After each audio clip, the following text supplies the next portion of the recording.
Hey guys, Freddy here. Welcome back to another Retro RPG. And at the end of another week, at the end of another poll, we've got a very clear winner with the Rifts conversion book. Now as usual, I'll cover that on the desktop in a wee second, and I'll be back at the end of the video with some other channel related stuff and some other poll related stuff. But before I do that, I'd like to take a moment to talk about my Patreons, who this week I have been advised have the hearts of champions. And these champions I absolutely adore because they support me and they support this channel, which is very much appreciated. Now if you'd like to join them and you'd like to help support the channel, or you'd like to see these videos a week early, or you'd like to become a real honest-to-goodness fake Laird of Scotland, or gain access to some of my writings through a shared Google Drive, then there's a Patreon in the description down below. If you check it out, it'd be very much appreciated. But anyway, let's have a look at the Rifts conversion book. So, this is the Rifts conversion book for the Rifts role-playing game, funnily enough, by Palladium Books, and it came out in 1991. Not 1996 as I accidentally stated in the poll. This is the original printing, 1991. From my understanding, because I don't have it, the 1996 version is a much slimmed down volume, where they dropped support for games which Palladium Books no longer did, so there was no Teenage Mutant Ninja Turtles material in it, for example. And they split things out into 3 books. So some of the stuff in this one were in later books. Especially I think Dragons got their own book. Now this is a source book basically bringing all the Palladium Books games together and allowing you to swap between them. Because every games master likes braiding other games, and Rifts makes it especially easy.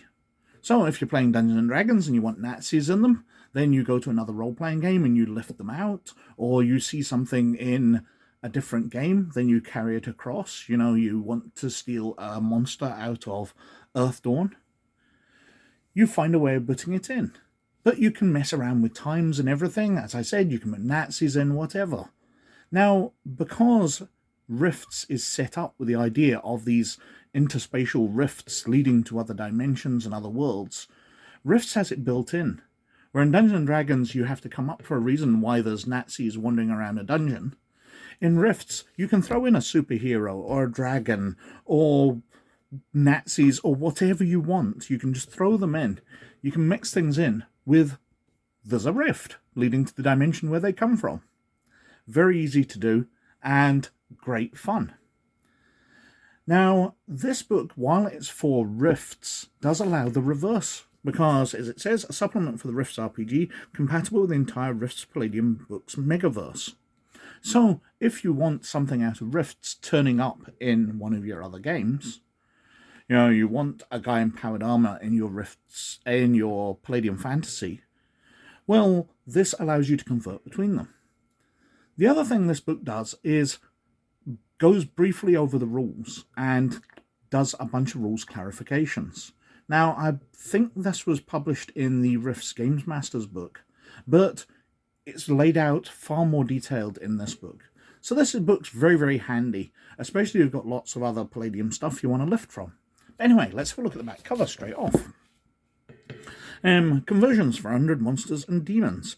40 optional player races, including Sphinx, Werewolf, Minotaur, Elf, Wolfen, Kailin, Soaki, Ratling, and others. General and specific conversions for characters and powers from Palladium role-playing game, Beyond the Supernatural, Heroes Unlimited, Teenage Mutant Ninja Turtles, and others in the Palladium Megaverse. Hints about the Palladium world's past. Hints about Rifts Europe and New German Republic. Warlock, Witch, and Diabolist, OCCs, and others.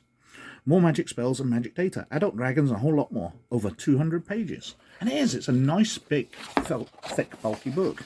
And unlike a lot of Rifts material, this has way more illustrations than normal. And they're all really lovely things. You know, we've got a picture of a coalition spider tank fighting a Hydra here. I believe that's repeated somewhere else inside. But because this is detailing stuff from the other Palladium books, the art was already done. So they have absolutely plastered this. And it's incredibly well illustrated. Looks very nice. Written by Kevin Simbeda. Lots of other recognized names. Lots of stuff by Simbeda in there. a big, thick, bulky contents page, because there are several things on every page. There's a lot in here. Introductory information, magic and monsters, modern weapon proficiencies, clarification about energy weapons. So, clarifying how these things work, rules for using them, aim shots, shooting wild, going through all the rules, combat sequence, dodging and parrying with energy weapons, or for energy weapons, combat damage, called shots, where damage is inflicted, optional damage rules, disadvantages playing the Glitter Boy, a full page of notes on that, which is cool because the Glitter Boy always did strike me as being a little overpowered. I've commented before. SDC and combat, some common sense rules regarding physical SDC. SDC and explosives. Then we've got converting characters, general rules for converting monsters and supernatural beings to rifts. So talking out how they kind of did it, converting SDC creatures into mega damage structures, MDC, bionics and supernatural, attacks per melee, monster OCCs, general conversion rules for humanoids, attacks per melee, hit points and SDC, just so much information, making everything compatible with rifts. Because obviously mega damage is a rifts only thing, so there's a lot of details on how to convert all of that. Other races, converting characters from other RPGs. Hate the mega damage system, how to convert it to SDC. Specific RPG conversions, so we've got culture shock here. Palladium RPG and other low-tech societies, conversions for characters from high-tech worlds. Average 20th century characters, the Earth of Heroes Unlimited, Teenage Mutant Ninja Turtles, After the Bomb, and others like them. Presumably not Rift Earth, but parallel dimensions similar to it. Recon, considering that it's set in the not-too-distant past in contemporary Earth. Ninjas and Super Spies. They've got so many great games, and it goes through all of them. So we've got Beyond the Supernatural, Teenage Mutant Ninja Turtles, and After the Bomb. Heroes Unlimited, their superhero game. Select superpowers, so it goes through superpowers and how they work in Rifts. So you can take your superheroes through, or have a supervillain turn up in Rifts to challenge the players. But Ninjas and Super Spies, the Diabolist and Summoner, general conversions from the Palladium RPG. Different magic spells. Witchery. The Pact, Warlock OCCs. And their different elemental magics. So many spells here. All the different levels going right up. As I said, the artwork's absolutely lovely. Obviously lifted out of the books, but they've chosen good. Palladium role-playing game. And then we've got different races. So canines, wolfen, canine coils, Cancorans, changelings, dwarves, elves, goblins, orcs, trolls. We've got true giants indigenous to the Palladium world, including a cyclops with some kind of energy bow there. Though how he judges distance with one eye, I'm not quite sure. Probably magic. Jotun, Gigantes, various sort of mutant types of giants. Quite like this one with the mouth in the top of his head as well as in his face. Nimro, Titans, Fairy Folk, a very nice illustration of a human warrior in chainmail standing over a slain foe. Bogies, Brownies, Common Fairies. Common Fairies clustered round a Glitter Boy. Night Elves, Silver Bells, Leprechauns, Nymphs, Spriggans, Pucks, Frost Pixies, Common Pixies. Water Sprites, Wind Puff Sprites, Toadstools. And we're on to the monsters. So we've got Beast Dragons, Boogeymen, Bugbears, Centaurs and Cyber Horsemen. Very cool image here. Chimeras, Devil Diggers, Luckbirds, Dragon Dactyl, the Dragon Wolf, Adult Dragons. So Basilisks, Cockatrices, Fire Dragons, Great Horned Dragons, with quite a bit of treasure there. The Hydra, as I said, the picture of the spider tank fighting the Hydra. Ice Dragon. Kukulin? Nope, I'm not pronouncing that right. Night Stalkers, that's easier. Serpent of the Wind. Woolly Dragons. Thunder Lizards. Eye Killers. Grimboars. Griffins, Harpies, just so much in here. Kelpies. My Scottish mythology would like a word, because Kelpies are not head of an ugly horse, clawed hands, human trunk, horse-like rear legs. Kelpies are half horse, half fish in Scottish mythology. Kylins. Palladium lizardmen, lizard mages. Logaroos, manticores, max parries. A Melek, which looks incredibly alien-esque, rather wonderful. Minotaurs. Rahumen. Demon deer. Ratlings with a nice pistol. They obviously settle into the Rift's world quite nicely. Scorpion devils. Silenars. Spectres. Looks especially horrific there. Sphinxes. A Sivan, a supernatural being that appears to be a decaying animated corpse. Left side of the body is always far more ugly than the right. I wonder if that was designed or whether they took that image and created a monster around it. Unicorns, water nix. Worms of Tout. Blowworms. Fireworms, nippers, serpent beasts. As they've taken everything from Palladium Fantasy and carried it across here. Great stuff. Yema, Zavors. And then we're on to monsters from beyond the supernatural. So we've got various demons in here. Dybbuk, the demon ghoul. Dorota, dimensional ghouls. Poltergeists. Siphon entities. Classic ghosts. A tectonic entity, which looks like sort of rubble and things come to life. Gargoyles and gurgoyles. With different ones, so gargoyle lords, mages, gargolites. The Master of Deception, grave ghouls. Hellhounds, Malinus, Mindolars, very alien-esque indeed. Soki the Serpent, spider demons, werewolves and different werebeasts. So were-tigers, were-jaguars, were-bears, were-panthers. Nice image of one transforming there. Beings who would be good. Beings who would be gods. Tripping on my own tongue. Elemental intelligences, creatures of earth, fire, air and water. So the earth elementals. Earth tree or plant elemental minor. Mud mounds.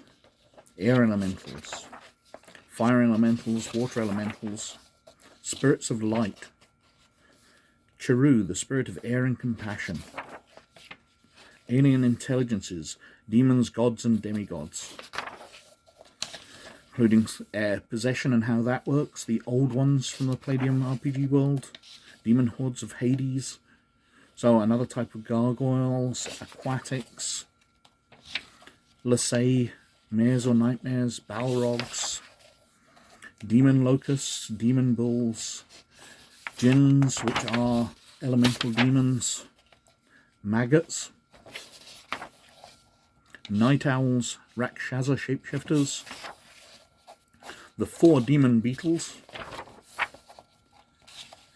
Lord of Hades, Mixler the Devourer, devils, devilkins, demon wolves, fiends, archfiends, and Mephisto the Deceiver, very finally, the supernatural intelligence. As I said, it's a marvellous source. There's just so much in here. And it's not just a conversion book. It's not just a set of, you need to have Palladium Fantasy, and then you get how to convert the stats. Although it does include all that, what it's doing is taking all these monsters and converting them and giving you ready to play for Rifts. A great book with loads of value for money because there's just so much in it. And as I said, really easy to drop into play because the game has it built in that you can just have one of these things, walk through a dimensional rift and face the players. You don't have to bother too much about how it got there. So that was the Rifts conversion book, and that won the poll this week with some 33% of the vote, which was very clearly ahead of Corrupting Influence for Warhammer on 22%, which both surprised me, because while I know those games are much loved, I really didn't expect them to do as well in the poll this week.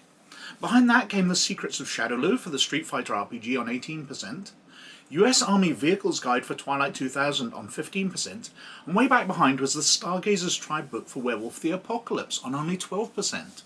So, some interesting ones in there, definitely ones I'll bring back in.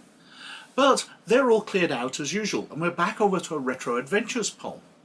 Now, I'm really getting through my collection of adventures because I don't have that wide a variety, and we've been running these polls for almost a year now. So I've put in 25 batches of 5 adventures, so you're going to see the same things cropping up. But I think I've found a couple that I've never included before. So firstly, we've got The Power Behind the Throne for the Warhammer role-playing game, part of the Enemy Within campaign. And this is the continuing part of that campaign. I've covered the previous parts on the channel before, so it'd be great to continue on through. We've got Last Rites for Call of Cthulhu. Now this is a lesser known adventure, it's not one of the more famous ones, so it'd be lovely to cover that when not a lot of people have talked about it before. Then we've got Silver Angel for Shadowrun. Now this is in some ways the first adventure published. While it wasn't a standalone adventure, it came bundled with a GM screen, so it came out before any pre-published adventures came out for Shadowrun. So it's a very early look on the way the game was going to go. So it'd be fascinating to look through that. And it is a great little adventure. Then we've got the Key of Deliriad for the Slay Industries. Now I've included this before. There weren't many adventures published for Slay Industries. In fact, I think it might be just this one. So it'd be lovely to cover it because Slay Industries is my local game. It was published about 20 miles in that direction. So local guys done good. I'd love to have covered it. But I don't think it'll win somehow because Slay Industries really isn't that popular on the channel. And finally, from Games Designers Workshop, we've got Tales from the Ether for Space 1889. Now, GDW games are absolutely great, and I would love to cover it. This has been in the poll before and didn't do terribly well, so let's see how it does this time, because it's a package of a number of different adventures set in different locations throughout the solar system. So it's a great look into that game, and it'd be wonderful to cover it. On other channel-related news, well, the Discord has actually been busy just the past day or so, where we're having a discussion about different role-playing games, various ideas, especially sprouting from my Mazes and Monsters Satanic Panic video that came out. Lots of people talking about that because obviously lots of people have memories of it coming out back in the 80s. Over on DrivethruRPG, I'm continuing to publish things. This time I've been doing detailed write-ups of villages and settlements and gangs and things you can drop into your adventures, both for fantasy and for post-apocalyptic settings. One of my favourite settings, so I've got a lot to write about there. And finally, over on RPGgamer.org, I've been working my way through the Young Jedi Adventures. It's taken a while because there was a lot in this world. It's set in the High Republic setting, so the series has a lot of things to add to it, which it doesn't share with a lot. So it actually took a full week to get through absolutely everything in the first episode. Although the later episodes, I've obviously done the bulk of the work, so I'm getting through them a bit quicker. And that's going to take me a few weeks to get through all 14 of the mini episodes of this. Although there were only 7 episodes released, they were double episodes, 2 stories in each one, and I'm covering each story separately. Anyway, I think as usual I've been wittering on for quite long enough, so thank you very much for watching as always. But most of all, you look after yourselves, and I'll catch you later. Bye now.